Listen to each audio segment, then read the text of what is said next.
Hello friends, welcome to Science Jagat.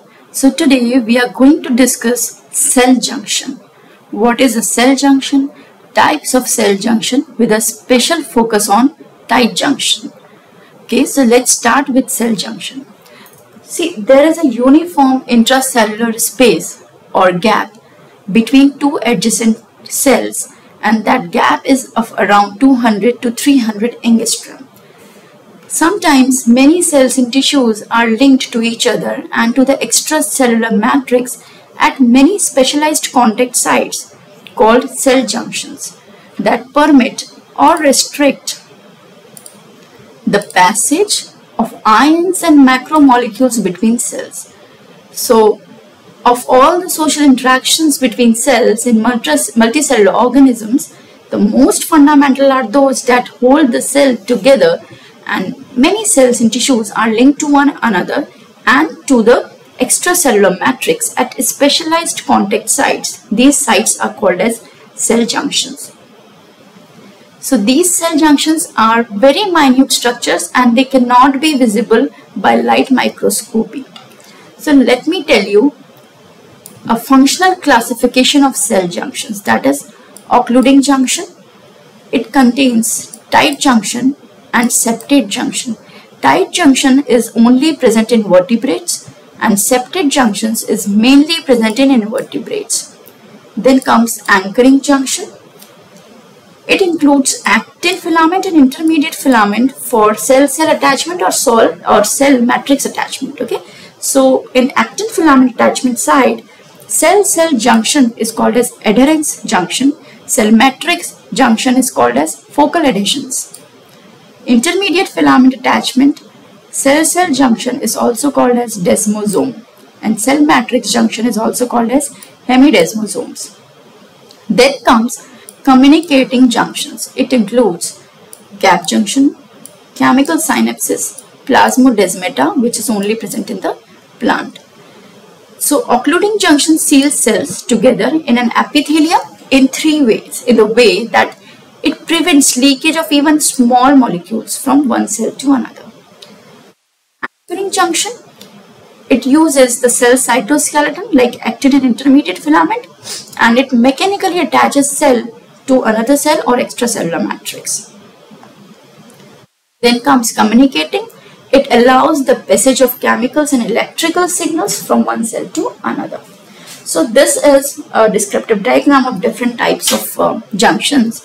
This is the apical side of the epithelial cell and this is the basal side of the epithelial cell. This is the plasma membrane, okay, and this is the first cell, this is the second adjacent cell and the third adjacent cell, okay. So here you can see occluding junction. It is present between the plasma membrane of two adjacent cells and it seals the gap between the two epithelial cells. Then comes the cell and cell anchoring junction. Cell-cell anchoring junction is also present between the plasma membrane of adjacent cell and it connects two cells together. Then comes anchoring junction of cell matrix. Here the cell plasma membrane is attached with the extracellular matrix. When it is attached with extracellular matrix with the help of actin filament, it is like this, and when it is attached with the help of intermediate filament, we call it as hemidesmosomes. Then there is channel forming junctions. We also call them gap junctions, and they allow the passage of small water molecules which are soluble molecules in water also, and they move from one cell to another. Okay, so first let's start with the tight junction. It is also called as occluding junction or zonular occludens. So this kind of junction is present at the most apical side of the cell in the junction complex, and it is located at the boundary between the apical and lateral membranes and encircle the cell to form a continuous belt-like structure or attachments. Their occurrence is in epithelial cells of small intestine, and tight junctions are usually located just below the apical microvillar surface. There are few more synonyms of occluding junction or tight junction, that is zonular occludens, impermeable cell junction or terminal bar, that is obsolete. So this is how it looks. This is cell 1, cell B. This is the tight junctions which is holding two cells together, and this is how it make belt between the two cells. And this is the plasma membrane. Okay. So now what are the functions of tight junctions? So these are not only serve as a semi-permeable barrier for material transport across the epithelium and endothelium, but also critical for several physiological functions in cell biology. So let's focus on the functions which are related to the membranes only. So it serves to hold the cells that does have a structural role in the membrane. It serves as a semi-permeable barrier in the paracellular transport across the epithelial and endothelial membrane. Tight junction helps in maintaining cell polarity also. So transport across the epithelium is driven by the electrochemical gradient. It is also responsible for the maintenance of apical basal polarity. Now epithelial cells tight junctions help to maintain the cellular composition intact and create and maintain different compartments in the body, because it is only working according to the electrochemical gradients, and so the composition is intact. In epithelial cells, it is involved in cell signaling bidirectionally, which is involved in cell growth, cell proliferation, cell differentiation, cell migration, and cell survival. It is responsible for creating an impermeable barrier in several organs like blood-brain barrier. It is a big example of tight junction, and it maintains homeostasis by that. And it is responsible for a skin barrier, intestinal epithelial barrier, and bladder barrier functions. Okay, now let's move towards the structure of tight junction. So tight junction are composed of thin band of anastomosing sealing fine strands that completely encircles the cell. Plasma membrane of the adjacent cells appear to touch each other at intervals and even to fuse. So tight junctions alternate with the region where plasma membranes are separated by the intracellular space, as I show you in that diagram. The tight junction appears to consist of an interlocking network of ridges on the cytoplasmic phase of the plasma membrane of each of the two contacting cells, and these ridges are made up of transmembrane proteins particles, that is, these are 3 to 4 nm in diameter, and approximately 40 junctional proteins are involved in tight junctions strand formation. And primarily there are 3 major transmembrane tight junctions protein which we are going to discuss further. So TJ consists of set of transmembrane proteins and cytoplasmic plaque. It is a complex network of scaffolding and effector proteins that connect the TM protein to the actomyosin cytoskeleton of the cell. So scaffolding protein and effector proteins help in the connection of cytoskeleton of the cell.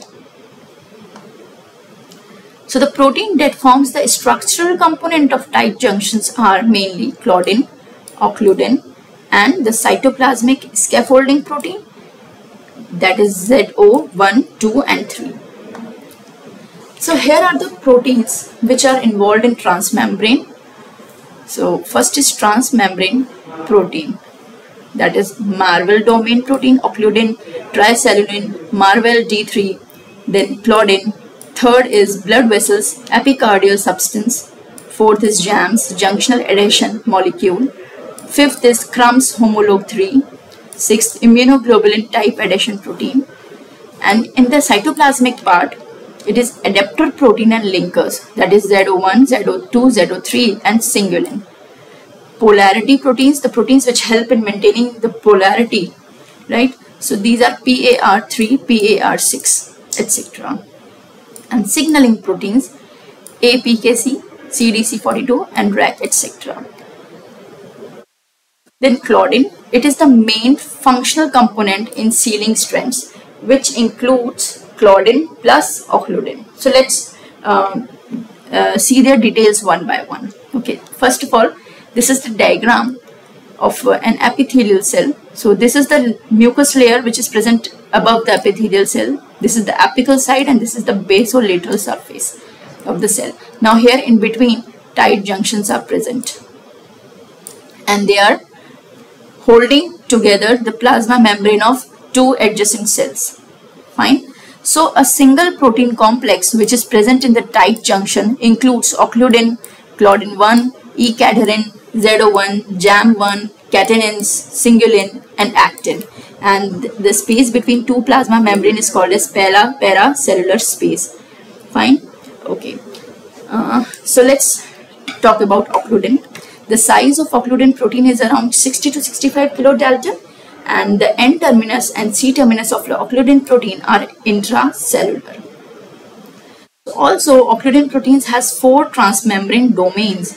It forms one intracellular loop while other 2 loops are in extracellular domain. So, one loop is intracellular inside the cell and other 2 are in the extracellular space. So occludin protein helps to preserve the intracellular epithelial barrier function and regulate cellular permeability, and it is thus responsible for distribution and barrier function. Now let's see the function of claudin and the structure. So claudin protein family consists of 27 proteins and its size is near about 20 kilodalton. So claudin proteins are the backbone of the strands of the tight junction, and these proteins are quite similar in transmembrane domain as well as loop structure. And claudin proteins can be differentiated from occludin by the presence of a characteristic WGLWCC residues sequence. So claudin proteins are responsible for charge specificity in the permeation of material across the membrane, and they have a pore size ranging about 4 angstrom. Some of them are responsible for creating the barrier, that is barrier builder, while other claudins are claudin 1, 3, 4, 8, 11, 14 and 19, and they are referred to as tightening claudins as they reduce permeability. For charge selectivity, cation selectivity is exhibited by claudin 2 and 10B, while anion selectivity is shown by claudin 10A. So this is how they select, that if they exchange a cation or an anion. Okay, so these claudins work accordingly. Now let's see what is JAM. JAM is junction adhesion molecule protein. So JAM protein belongs to the immunoglobulin family, and it have a size of around 40 kilodaltons, and it is only one transmembrane domain and thus differ from other tight junction strand proteins. So JAM protein are primarily the sealant. They seal that keep the neighboring cell adhered to each other, just like a favicol or a seal. So JAM protein regulate the size, specificity in the permeation of material across the membrane. They will regulate that what size of molecule will move from one cell to another. Fine. So cingulin is another tight junction protein found in human cell. So here's a structure, descriptive structure of tight junction, where you can see the JAM, claudin, occludin, tricellin. They are making up the network inside the cell and in extracellular space. This is the extracellular space. These are present, these strands are present inside the cell, intracellular space. Okay, so this is the plasma membrane, and the other proteins which are helping them out is this actin filament, signaling protein, which consists of scaffolding protein and adaptive protein. Okay, now what are the diseases which are associated with tight junction? See, if there is a mutation in claudin 16 or 19, it can cause hypomagnesemia, This is a renal magnesium wasting, an illness that results from a lack of magnesium resorption in kidney cells. So our kidney cells are not able to absorb magnesium if we have some kind of mutated Claudin 16 or 19. And tight junction proteins are also a target of pathogens. So these interactions also result in the loss of epithelial barrier from the dissociation of junctions if they are targeted by an pathogen. The CAG-A protein, or we can call it as CAG-A protein of Helicobacter pylori, associates with the ZO1 JAM-A complex of tight junction and impairs with epithelial function. So this is all for today. So this is all about tight junction and some introduction of cell junction. As this video is getting longer, so I'll discuss other junctions in another video, like anchoring junction and signaling molecules, communicating junction in another molecule. So if you like the video, subscribe the video, share it, like it, and just wait for another video for adherence junction. I'll post it soon. Thank you so much. Bye bye.